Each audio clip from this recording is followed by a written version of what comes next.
Hello learners of all ages, my name is Mr. Montgomery. I teach 4th and 5th grade math, and today we're going to be learning about multiplicative and additive comparisons.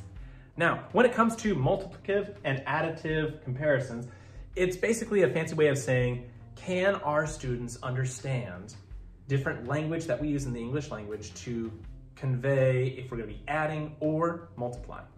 So if we hear the words, how much more, that usually means to add. If we use words of how many times as much, it usually means to multiply. And every once in a while in this lesson, they throw you a curveball, less than.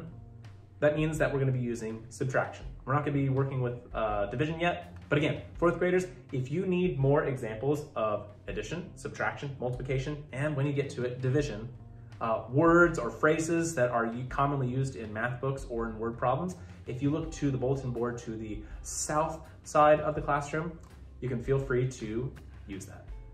Now, first example that I have is 7 times as many as 225. Well, that's just basically saying 7 times 225. And we probably should solve that, so I'm going to be aligning it up 225 times 7. Now, I'm going to be multiplying starting from my ones place by the ones place, then to the tens place, to the hundreds place. So 7 times 5 is 35. 7 times 2 is 14, plus 3, 15, 16, 17. And again, 7 times 2 is 14, but this time it's plus 1. So I have 15. So I should have 1,575. Now my second problem, I have 125 more than 1,550. Now it's using the word more than. I'm going to be looking over here. How much more? Okay. How many times as much? No. Less than? No. So we're probably going to be adding. More than is usually a common phrase that is used for addition as well. So I'm going to be having 125 plus 1,550. Now, I could use the commutative property of addition to flip this around, change the numbers up just a little bit for the position that they are at, making sure that my place values are exactly where they're supposed to be. I could solve either one of these to get the exact same answer, but I'm going to do this one because it's a little bit more simple, and I also like the smaller number being on the bottom half. So I have 5 plus 0, which is 5. 5 plus 2 is 7. 5 plus 1 is 6. And 1 plus nothing is 1. So I should have 1,675. Just to show you that you can do it either way. 5 plus 0 is 5. 2 plus 5 is 7. 1 plus 5 is 6.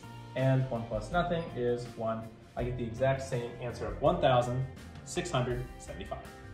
Now again, that tricky problem, or every once in a while they'll throw you a curveball, was that less than phrase. We know that it's going to be a subtraction problem.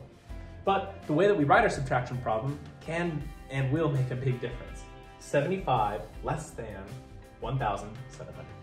Now that means that we're going to be starting with which number? A lot of students would say 75, but if I take 75, subtract 1,700, I would get a major negative number. So let's read this again. 75 less than this number. So that means we're starting with 1,700. And we're going to be subtracting 75 from this number because we started with this number. It's 75 less than 1,700. So I'm going to be subtracting. Now, in order for me to subtract, I need to make sure that I can subtract all the digits. 1, I'm good. 7, I'm good. 0 take away 7, I can't do that, and 0 take away 5, I can't do that either. I'm going to have to regroup or borrow from that 7, change that to a 6. Can I still subtract 6 and nothing? Sure can. That's going to change this to a 10. And I'm going to borrow from this 10, change it to a 9, and turn this 0 to a 10. Now let's just double check. 1 take away 0, I'm good. 6 take away 0, I'm still good. 9 take away 7, now I'm good on that end. And 10, take away 5, good. So now I can subtract starting from the right-hand side, working my way to the left. 10 minus 5 is 5.